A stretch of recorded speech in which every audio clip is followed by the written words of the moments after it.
చదువుకోవాలి, వాళ్ళకు ఆటలు అనేటివి ఉండాలి, తర్వాత అన్ని ఎక్స్ట్రా కలెక్టివ్ యాక్టివిటీస్లో కూడా వాళ్ళకి ప్రవేశం ఉంటేనే తర్వాత వచ్చేటువంటి లైఫ్లో వాళ్ళు అన్నిట్లలో స్థిరపడతారనేది చెప్పేసి అందరూ అనుకుంటే విద్యా వ్యవస్థను కూడా అట్లనే నిర్మాణం చేశారు. కానీ వీళ్ళు వచ్చిన తర్వాతనే దీన్ని భ్రష్టు పట్టించి ర్యాంకులు, ఫీజులు, ఈ ఒక్క ఒత్తిడి వాతావరణం వీళ్ళు నెట్టిర్రు. ఈ అంటే గ్రాస్ రూట్ లెవెల్ నుండి ఏ విధంగా ఉన్నదంటే ఒత్తిడి భరించలేక చాలామంది విద్యార్థులు చనిపోతున్నారు. ఈ ఫీజుల భారాన్ని మోయలేక చాలామంది తల్లిదండ్రులు కూడా ఆత్మహత్యలు చేసుకునేటువంటి పరిస్థితి వచ్చింది. మీకు ఒక విషయం చెప్తే మీరు అంటే ఆశ్చర్యపోతారు. ఈ దేశం లోపల రైతుల తర్వాత అత్యధికంగా ఆత్మహత్యలు చేసుకునేది విద్యార్థి సమాజం మాత్రమే. ఖచ్చితంగా ఇలాంటి విద్యార్థి సమాజం కూడా అంటే భవిష్యత్తులో వీళ్ళు మానవ వనరులుగా అభివృద్ధి చెంది ఈ దేశము 2040లో వికసిత్ భారతిగా మనం ఉండాలి, విశ్వగురు స్థానంలో ఉండాలని చెప్పేసి మనం కలలుగంటూ ఒక లక్ష్యాన్ని నిర్దేశించుకున్నాం. అలాంటి లక్ష్యాన్ని మనం చేరుకోవాలంటే వీళ్ళు ఇంటర్మీడియట్ తర్వాత వచ్చిన తర్వాత ఒక 30 ఏళ్ళు, మళ్ళీ డిగ్రీ అయిపోయిన తర్వాత ఒక 30 సంవత్సరాలు మానవ వనరులుగా మన దేశాన్ని అభివృద్ధి చెందించడంలో వీళ్ళు భాగస్వాములు అవుతారు. ఇతర దేశాలకు వెళ్ళి కూడా అక్కడి నుంచి విదేశీ మారద్రవ్య నీళ్ళని తీసుకొచ్చి ఈ దేశ అభివృద్ధికి తోడ్పడేటోళ్ళు వీళ్ళ యొక్క చిరుప్రాయంలోనే వీళ్ళ ప్రాణాలు కోల్పోతే వాళ్ళ ఒక కుటుంబానికి నష్టం కాదు, ఈ దేశానికి ఈ సమాజానికి నష్టం. కాబట్టి ఖచ్చితంగా దీని మీద చర్యలు తీసుకోవాలి. ఎవరైతే ఎమ్మెల్సీలుగా, ఎమ్మెల్యేలుగా, మంత్రులుగా ఉన్నప్పుడు కూడా వాళ్ళ మీద చర్యలు తీసుకోవాలి. సార్ చెప్పినట్టుగా ఐటీ రైట్స్ జరిగినాయి. ఎందుకు ఐటీ రైట్స్ జరిగినాయి? దాని ఇంకొక వాస్తవాన్ని మీరు గ్రహించాలి. ఏంటంటే ఫీజులు కట్టాలంటే ఇప్పుడు అందరూ యూపీఐ పేమెంట్స్ ఉన్నాయి, దాని వాళ్ళు అట్లా తీసుకోరు, ఎందుకంటే అది క్యాలిక్యులేటెడ్గా ఉంటాయి కాబట్టి. మీరు అట్లా లేదు, విద్యార్థి సంఘ నాయకులు వేస్తే బేరిస్తారని చెప్పేసి ముందు తీసుకున్నట్టు చేస్తారు, తర్వాత తీసుకుంటామండి అని చెప్తారు. కానీ తర్వాత లక్షల్లో ఫీజులు కట్టాలి కాబట్టి క్యాష్ రూపంలో తీసుకుంటారు. ఇదంతా హవాలా రూపంలో, లేకపోతే ఇంకెక్కడెక్కడో పెట్టుబడి పెట్టడానికి, రియల్ ఎస్టేట్లో పెట్టుబడి పెట్టడానికి, దీన్ని సుమోటగా తీసుకుని సార్ అన్నట్టుగా ఈడీ రైట్స్ చేయాలి. వాళ్ళ మీద కేసులు నమోదు చేసి ఖచ్చితంగా జైల్లోకి పంపిస్తేనే దీనిలో మార్పులు వస్తాయని చెప్పేసి.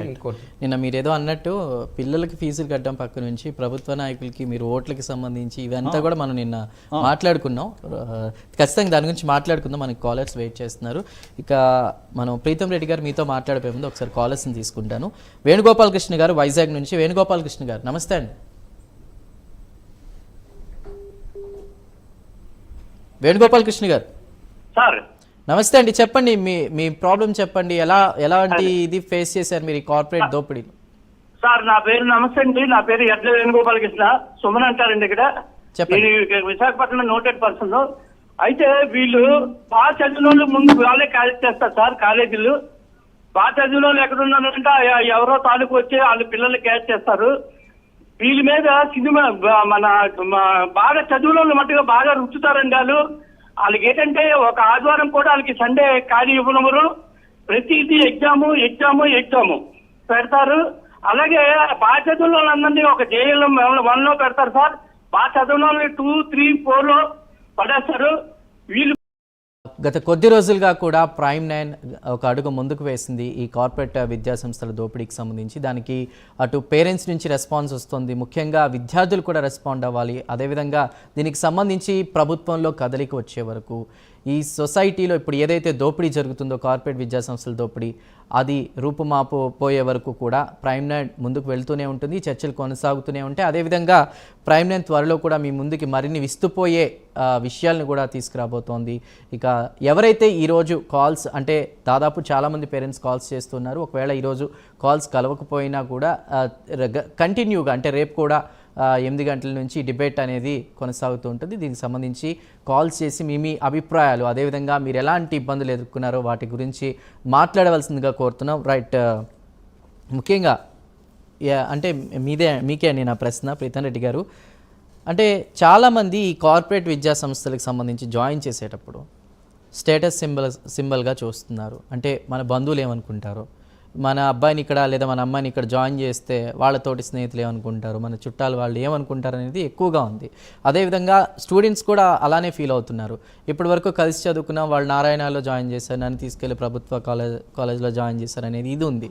ఆ ఇన్ఫ్లుయెన్స్ని ఎలా చూడాలి? ఈ స్టేటస్ సింబల్ అనేది తర్వాత ఈ చదువు అయిపోయిన తర్వాత వాళ్ళు నిజంగా అటు ఉద్యోగాలు రాక ఇబ్బందులు ఎదుర్కొంటూ లేదా ఫారెన్కి వెళ్ళిపోయి మళ్ళీ ఏదో ఎంఎస్ అనే పేరుతో వెళ్ళిపోయి అక్కడ నానా ఇబ్బందులు పడి ఇదంతా ఎలా చూడాలి? మీరేం మాట్లాడతారు? ఏదైతే పేరెంట్ తన పిల్లవాడి క్యాలిబర్ని ఫస్ట్ పేరెంటే జడ్జ్ చేయగలుగుతాడు టీచర్. ఒక తర్వాత కాలేజ్ కాదు, తన యొక్క అబ్బాయి కానీ అమ్మాయి కానీ క్యాలిబర్, చిన్నప్పటి నుంచి క్యాలిబర్ ఎలా ఉంది. ఒకవేళ హాస్టల్, దయచేసి పేరెంట్స్కి ఒకటి చెప్పదలుచుకున్నాను, 10 ఏళ్ళు 15 ఏళ్ళ వరకు మీ బాబుని కానీ పాపని కానీ మీ దగ్గర పెంచుకొని సడన్గా ఒక హార్మోన్ అంటే ఆ ఏజ్ మారుతున్నప్పుడు, థింకింగ్ సిస్టమ్ మారుతున్నప్పుడు మీరు హాస్టల్లో వేస్తారు చూడండి.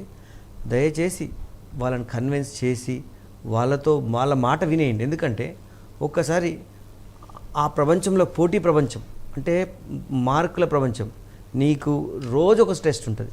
అట్లాంటి ప్రపంచం వరకు స్వేచ్ఛగా తిరిగిన వారు ఒక పంజరంలో, ఒక జైల్లో వెళ్ళిపోయారు. సో ఏమవుతుంది, మీరు ఇక్కడ సోషల్ స్టేటస్ ఒకటి, మార్కులు తక్కువ వస్తే మా ఫ్రెండ్కి ఏమో ఎక్కువ వచ్చినాయి, నాకేమో తక్కువ వచ్చినాయి, మా ఇంట్లో ఏమంటారు, ఆ ప్రెషర్గా నీకు తెలియకుండా ఒక సైకలాజికల్ ఎఫెక్ట్ అయ్యి సూసైడ్ టెండెన్సీ ఎందుకు వస్తుందండి? కంపారిజన్. అంతే కదా. కంపారిజన్ ఎప్పుడైతే పేరెంట్ టీచర్ కంపారిజన్ చేయడం స్టార్ట్ చేస్తారో సైకలాజికల్గా లోపల మదన పడుతుంటారు పిల్లలు. ఆ ఏజ్లో నీకు చెప్పారండి వాట్ దే ఆర్, మీకు సూసైడ్లన్నీ ఏది రేపు నేను చనిపోతాను చెప్పారు కదా, ఆ ఒక క్షణం చాలు కదా.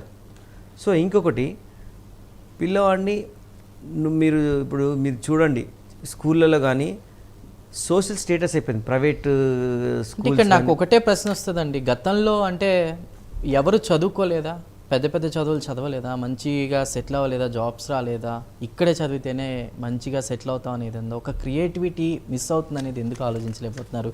దాని గురించి మాట్లాడదాం. మనకు కాలర్ వెయిట్ చేస్తున్నారు, విజయలక్ష్మి గారు హైదరాబాద్ నుండి. విజయలక్ష్మి గారు నమస్తే అండి. విజయలక్ష్మి గారు నమస్తే అండి. నమస్తే అండి. నమస్తే అండి, చెప్పండి. నేను మాట్లాడుతున్నానండి ఇక్కడ నుంచి, యాజ్ ఎ పేరెంట్ గా మాట్లాడుతున్నానండి. చెప్పండి. సో మనకి ఏంటంటే నారాయణ చైతన్య అన్నది ఒక ఎడ్యుకేషన్ కి ఒక ట్రెండ్ అన్నది సృష్టించారండి. అది మాత్రం నేను కాదు అన్నానండి, ఒక కార్పొరేటివ్ సిస్టమ్ అన్నది సృష్టించారు. కానీ దాన్ని ఇప్పుడు తప్పుదోవలో పడుతున్నారండి. యాక్చువల్ గా ఏంటంటే ఓన్లీ కరప్షన్ కరప్షన్ కరప్షన్ మాత్రమే జరుగుతున్నదండి. క్వాలిటేటివ్ ఎడ్యుకేషన్ అనేది దాంట్లో జరగట్లేదండి. నా ఒపీనియన్ అయితే అది. ఫస్ట్ ఆఫ్ ఆల్ మీరు అందులో హలో చెప్పండి చెప్పండి వినిపిస్తుంది. మీరేంటంటే చేయాల్సింది ఏంటంటే ఒక ప్రిన్సిపల్ ని కానీ ఒక అడ్మినిస్ట్రేషన్ లో ఎవరన్నా తీసుకుంటే ఏంటంటే ఒక క్వాలిటేటివ్ ఎడ్యుకేటెడ్, ఒక మోరల్స్ ఎథిక్స్ ఉన్న వాళ్ళని మాత్రమే తీసుకోవాలని చెప్పేసి నా ఒపీనియన్ అండి.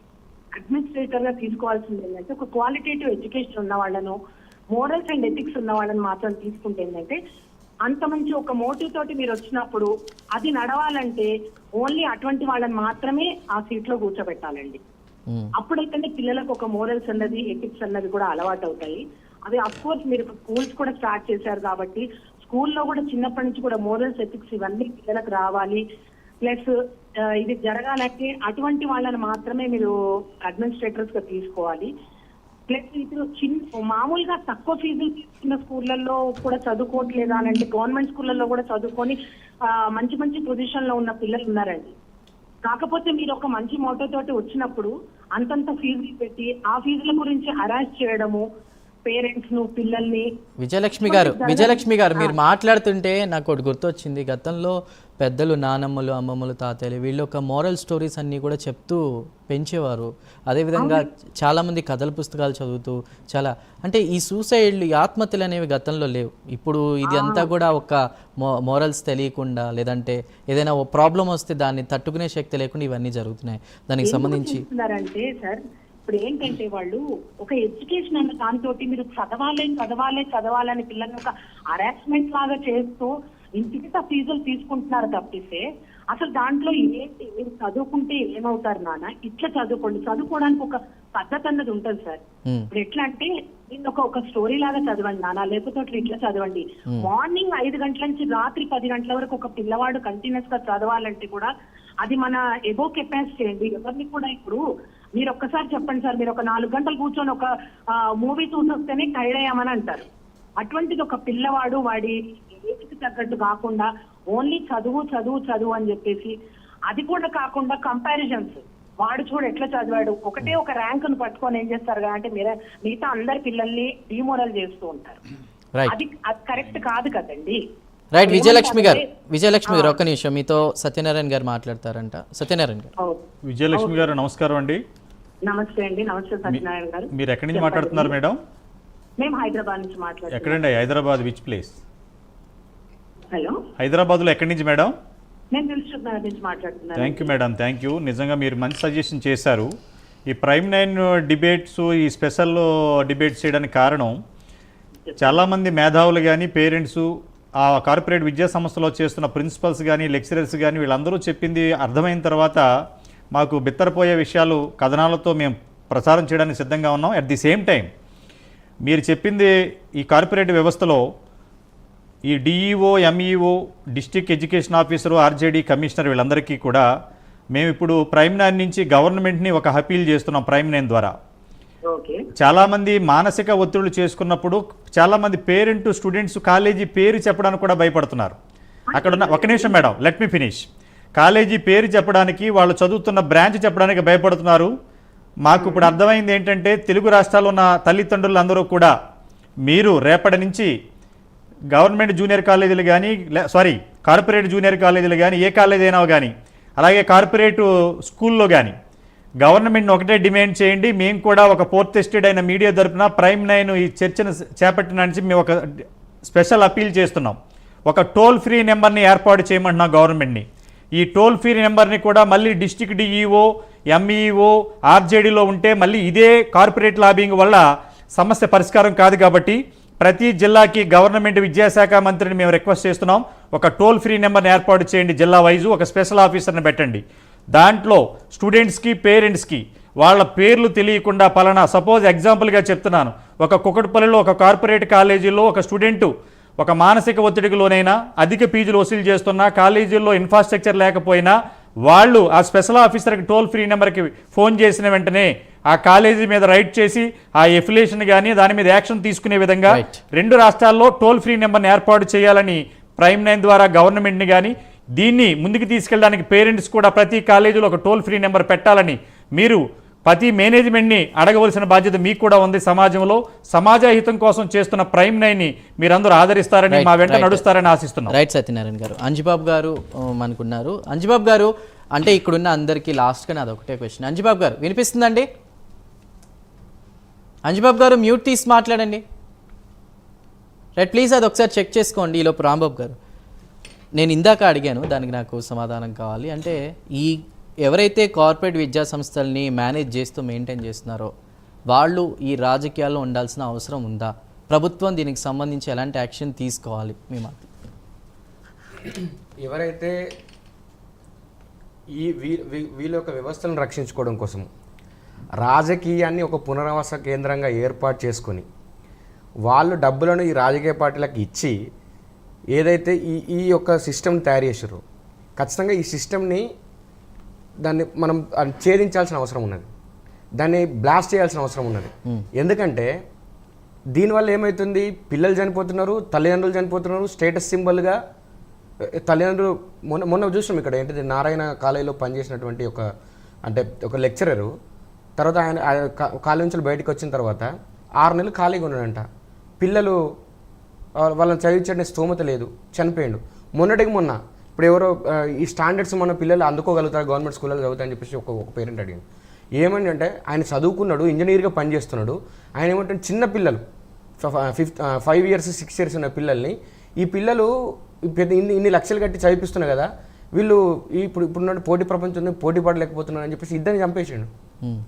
అలాంటి పరిస్థితి దాపరించింది. చిన్న పిల్లలు ఇంకా ఎందుకు దాపరించిందంటే మీరు ఒకటి చెప్పారు ఏంటంటే, ఒకప్పుడు కుటుంబ వ్యవస్థ అనేది ఉమ్మడి కుటుంబ వ్యవస్థ ఉంటుంది. వాళ్ళ అమ్మమ్మలు, నానమ్మలు వీళ్ళందరూ చెప్పటోళ్ళు. ఇప్పుడు ఏమైపోయింది, ఇట్లా హాస్టల్లో వేయడం మూలంగా ఇంకొకటి మధ్యలో అంటే సారీ ఫర్ ది ఇంటరప్షన్, కనీసం 1 సంవత్సరం విద్య అయిన తర్వాత 2 నెలల్లో వచ్చే సెలవుల్లో అయినా ఊర్లు వెళ్ళి వాళ్ళతో టైం స్పెండ్ చేసేవాళ్ళు. ఇప్పుడు ఆ సెలవుల్లో కూడా క్లాసులు పెడుతున్నారు.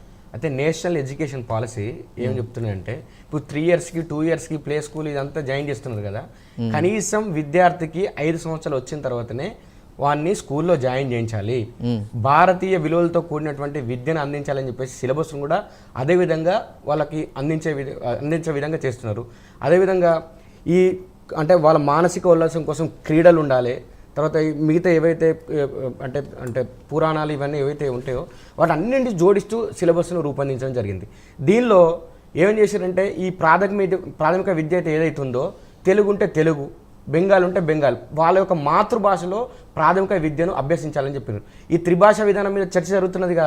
త్రిభాష విధానంలో ఈ హిందీని రుద్దడమో లేకపోతే ఇంగ్లీష్ ఇదంతగా ఏంటి, వాళ్ళ మాతృభాష ఒకటి ఉండాలి, ఇంగ్లీష్ ఉండాలి, ఇంకొక అదనంగా ఒక భాషను నేర్చుకోవాలని చెప్పారు. ఇప్పుడు చాలామంది రాజకీయ నాయకులు చెప్తున్నారండి, వాళ్ళను ఓక్ రిడ్జ్లో లేకపోతే చిరాకులు నేస్తే వాళ్ళు ఇప్పుడు అంటే ప్రాథమిక విద్యలోనే వాటి జపనీసు, తర్వాత ఫ్రెంచ్ ఇవన్నీ నేర్చుకుంటలేరా? అవును. అంటే ఇది నేర్చుకోవడానికి ఏమైతే నేర్చుకుంటారు కదా, ఏదో ఒక భాష. ఇప్పుడు అన్ని రాష్ట్రాలలో అన్ని రాష్ట్రాలకు సంబంధించినటువంటి పిల్లలు ఉన్నారు, వాళ్ళు చదువుకుంటున్నారు, ఏదో ఒక భాషను అదనంగా నేర్చుకుంటారు. తెలుగు భాషని ఇటాలియన్ ఆఫ్ ద ఈస్ట్ అన్నారు. శ్రీకృష్ణదేవరాయ లాంటి వాళ్ళు దేశ భాషలందు తెలుగు అని చెప్పి అలాంటి తెలుగు భాషను కూడా చదవడానికి నామోషిగా ఫీల్ అవుతున్నారు. ఆ పదాలు చదవడానికి కూడా రావడం లేదు. లాస్ట్ ఈ ఇప్పుడు సార్ చెప్పినట్టుగా వీటిలలో అంటే A to Z వరకు సెక్షన్లను నిరోధించాలంటే ఎట్లయితే ఇప్పుడు డిగ్రీ ఆన్లైన్ సర్వీసెస్ తెలంగాణ దోస్త్ అయితే ఏ విధంగా అయితే ఉందో, ఇప్పుడు మీరు చూడండి మెడికల్ కౌన్సిల్ ఆఫ్ ఇండియా ఒక సంవత్సరం ఉంది, ఇంకో సంవత్సరము ఆ 50 సీట్లు కానీ 100 సీట్లు కానీ మళ్ళీ అట్లనే కొనసాగించాలంటే ఇన్స్పెక్షన్ చేస్తుంది. ఇంజనీరింగ్లో కూడా యూనివర్సిటీ చేస్తే ఏ సీట్ నుంచి పర్మిషన్ తెచ్చుకోవాలి. తర్వాత పాలిటెక్నికల్ కూడా అదే విధంగా ఉంటుంది. ప్రతి దానిలో ఇంటేక్ అంటే ఇంత సంఖ్య ఉండాలని చెప్పేసి తీసుకోవడం జరుగుతుంది. వేరే స్కూల్స్లో మరి జూనియర్ కాలేజీలలో ఎందుకు లేదు? కంపల్సరీ ఈ జూనియర్ కాలేజీలలో కూడా దోస్తు లాంటి ఒక విధానం తీసుకొచ్చి అన్ని అడ్మిషన్లని స్ట్రీమ్ లైన్ చేయాలి, ఆన్లైన్ విధానం చేసి. దానివల్ల ఏమవుతుందంటే ఒక పేరు మీద ఒక దానికి అనుమతి ఇచ్చినప్పుడు ఆ కాలేజీ పేరు మీద ఎంతమంది అడ్మిషన్స్ తీసుకుంటారు అనేది ఎంపీసీలో ఇంతమంది, బైపీసీలో ఇంతమంది, సిఈసీలో ఇంతమంది, ఎంఈసీలో ఇంతమంది అని చెప్పేసి ఒక కాలేజీ అనుమతి ఏదైతే ఉంటుందో ఆ అనుమతి మీద ఉన్నది మాత్రమే ఆన్లైన్లో కనిపిస్తుంది. దీన్ని పకడ్బందీగా అమలు చేయాలి. ఎందుకంటే దీనిలో కూడా లోపాలు ఉండేటువంటి అవకాశం ఉండేది. దోస్తు నుండి ఈ మధ్య కాలంలో 45 కాలేజీలు బయటకు వెళ్ళిపోయినాయండి. కానీ గవర్నమెంట్ వాళ్ళని ఏం చేయలేకపోతున్నాయి. ఎందుకు వాళ్ళు బయటకు వెళ్ళారంటే గవర్నమెంట్ నిర్ధారించిన ఫీజు 15,000. మాకు ఆ 15,000 మాకు సరిపోతలేవు. ఇక్కడ ప్లేస్మెంట్ అసిస్టెన్స్ ఉన్నది, వీళ్ళకి మౌలిక వసతులు కల్పిస్తున్నాము, వీళ్ళకి ఇంకా ఎక్స్ట్రా కరిక్యులర్ యాక్టివిటీకి సంబంధించిన అన్ని ఇక్కడ మేము బోధిస్తున్నాం కాబట్టి మాకు బీకామ్కు 90,000 రూపాయలు వసూలు చేస్తున్నారండి. ఒక కాలేజ్ అయితే డైరెక్ట్ లోన్లు ఇప్పించాయి మరి చదివిస్తున్నది. మన అమెరికాకు పోతే ఏ విధంగా అయితే లోన్లు తీసుకొని పోతున్నారో ఒక కాలేజ్ ఒక దందాన్ని ఏర్పాటు చేసేసి ఇప్పుడు రియల్ ఎస్టేట్ వ్యాపారం చేసేటప్పుడు ఏం చేస్తారు, ఒక బ్యాంకు నుంచి వెళ్ళి మనకు లోన్ ఇప్పించి ఏ విధంగా అయితే కొనిపించి మన మీద ఇట్లా వేసి వాడే ఈమెయిల్ కట్టుకుంటారని వదిలేస్తారో కాలేజీలలో కూడా అదే పరిస్థితి వచ్చింది. విద్యార్థి దాన్ని జాయిన్ అయిన తర్వాత వాళ్ళ పేరెంట్స్ని తీసుకొచ్చి వాళ్ళ పేరెంట్స్కి బ్యాంకులో లోన్ ఇప్పించి ఇక వీళ్ళకి ఎప్పుడైతే టర్మ్ ఫీజు ఉంటుందో బ్యాంక్ కూడా ఇస్తాడు, ఇక వీళ్ళు ఈఎంఐలు కట్టుకోలేక సావాలి. రైట్. అలాంటి పరిస్థితులు దాపురించినాయి. ఖచ్చితంగా విద్యా వ్యవస్థ మీద ప్రభుత్వానికి నియంత్రించే అధికారం ఉన్నది, నియంత్రించవచ్చు కూడా. ఇలాంటి చర్యలన్నింటినీ తీసుకుంటే నియంత్రించగలుగుతాం. తల్లిదండ్రుల చావులను ఆపగలుగుతాము, పిల్లల చావులను ఆపగలుగుతాము, ఒత్తిడిని వాళ్ళ నుంచి దూరం చేయగలుగుతాము. వీళ్ళు ఆరోగ్యంగా ఉంటేనే సమాజం కూడా ఆరోగ్యంగా ఉంటుంది. రైట్ రాంబాబు గారు. మనకు ఒక కాలర్ ఉన్నారు, శివరాం గారు మంచిర్యాల నుంచి. శివరాం గారు నమస్తే అండి. శివరాం గారు